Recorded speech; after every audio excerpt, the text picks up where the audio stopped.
Você já escutou a frase "a ignorância é uma bênção"? Bem, quando eu era adolescente, ali no primeiro, segundo, terceiro ano, eu tinha essa visão de vida, né? De que apesar de ser muito bom a gente ter conhecimento, entender por que certas coisas acontecem, eu acho que em determinados momentos eu achava que a ignorância ela é uma bênção.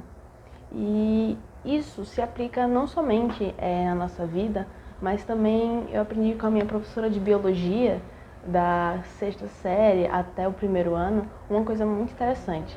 Que em biologia você tem que ter muito cuidado com generalizações, com tudo, todo.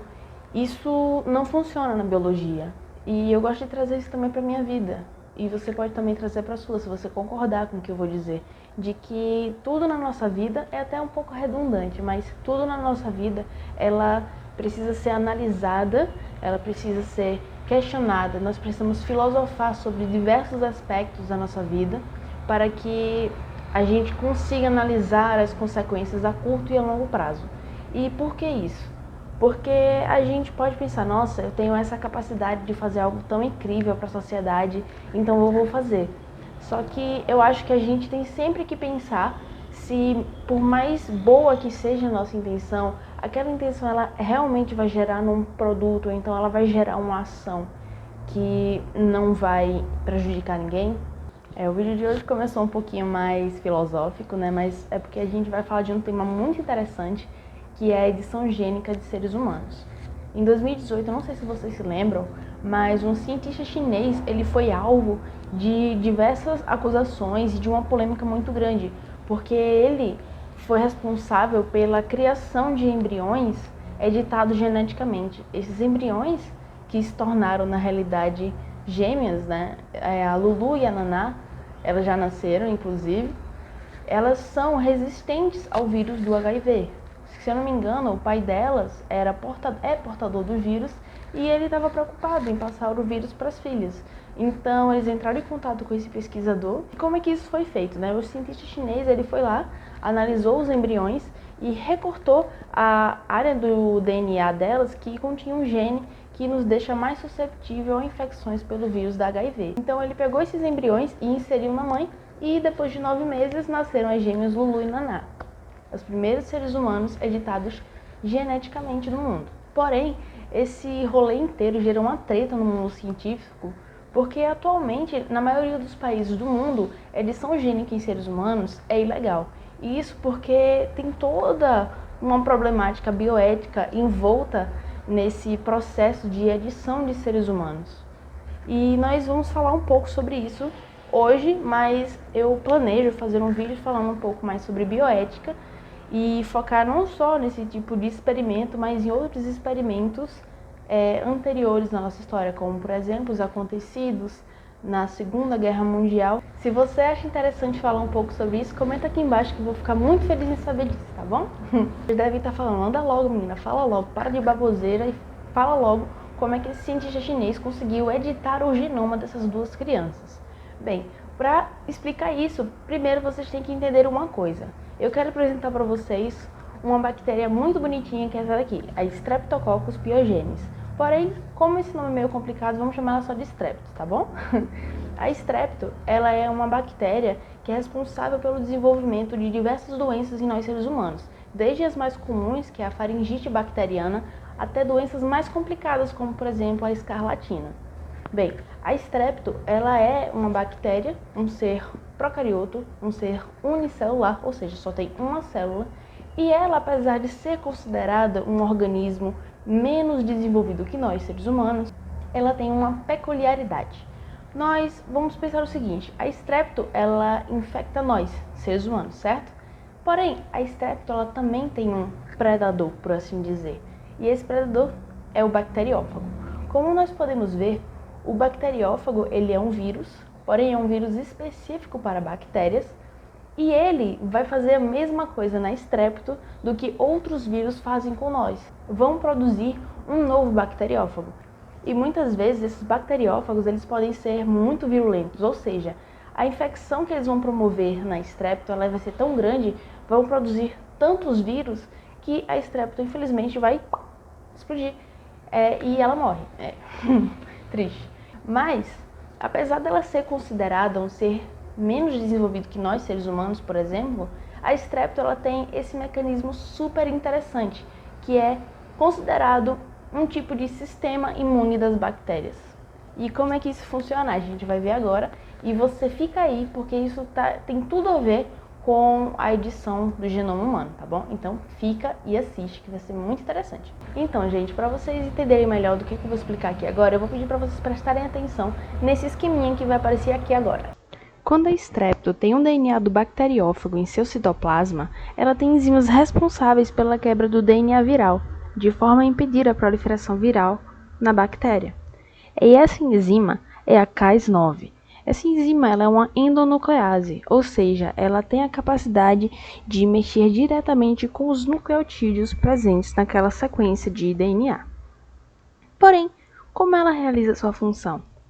A Cas9 ela apresenta dentro do seu domínio de enzima um RNA, chamado de RNA-guia, e ele possui os dados genéticos daquele vírus, sendo então específico para se ligar ao DNA viral e a Cas9 clivá-lo. Mas como a Cas9 teria acesso a essa sequência?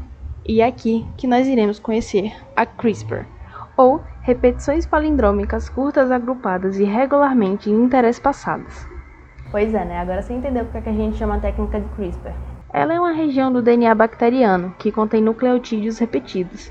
Esses nucleotídeos são originários das infecções virais anteriores que a bactéria e ou seus antepassados, ou então colegas, isso mesmo, bactérias que estão naquele mesmo ambiente que ela, para garantir a sobrevivência do grupo. E a presença desses nucleotídeos ela vai ser essencial, tendo em vista que a Strepto tem um manual de como identificar invasores. Assim que o DNA da Strepto sofre o processo de transcrição, forma o RNA-guia, e como nada na natureza por acaso, as sequências que codificam os genes da nuclease Cas9, por exemplo, se encontram bem próximas à região da CRISPR. E esse processo ele é tão interessante, tão complexo, tão rico, que ele tornou possível que nós, seres humanos, o utilizassem como uma maneira de tornar embriões resistentes ao vírus HIV. E essa tecnologia ela vai trazer um poder incrível para nós, seres humanos. Nós finalmente vamos ser capazes de retirar genes que vão ser responsáveis pelo desenvolvimento de doenças hereditárias que são extremamente debilitantes. Como, por exemplo, condições genéticas que vão dar origem a câncer. Você pode estar se pensando, mas se essa tecnologia ela tem um potencial tão incrível para livrar a nossa sociedade de doenças que atualmente nós não temos tratamentos ou então curas realmente, por que ela é tão criticada? Por que o cientista chinês foi preso ao livrar 2 crianças da infecção do vírus HIV? Bem, é aqui que a gente volta na filosofia do início do vídeo. Toda generalização é problemática.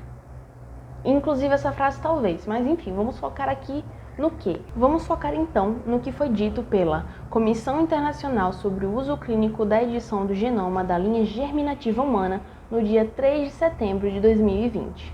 A utilização de tal técnica só se torna justificável em casos raros e extremos, como por exemplo, no de casais que apresentam todas as características genéticas para gerar um embrião com doenças graves e que acarretem em morte prematura, como por exemplo a doença de Huntington. E outros casos, como por exemplo os cânceres, nós teremos que realizar mais pesquisas relacionadas à segurança e eficácia da técnica. Então, essa comissão internacional, que é presidida, que é composta por médicos, por cientistas, por advogados e por pessoas que têm especialização nessa área, ela simplesmente disse que nós temos que pesquisar mais, porque não adianta nós pegarmos um embrião, por exemplo, e nós analisarmos que ele tem esse gene que vai predispor, por exemplo, o desenvolvimento de um câncer. Ele pode desenvolver esse câncer, mas ao mesmo tempo ele pode não desenvolver.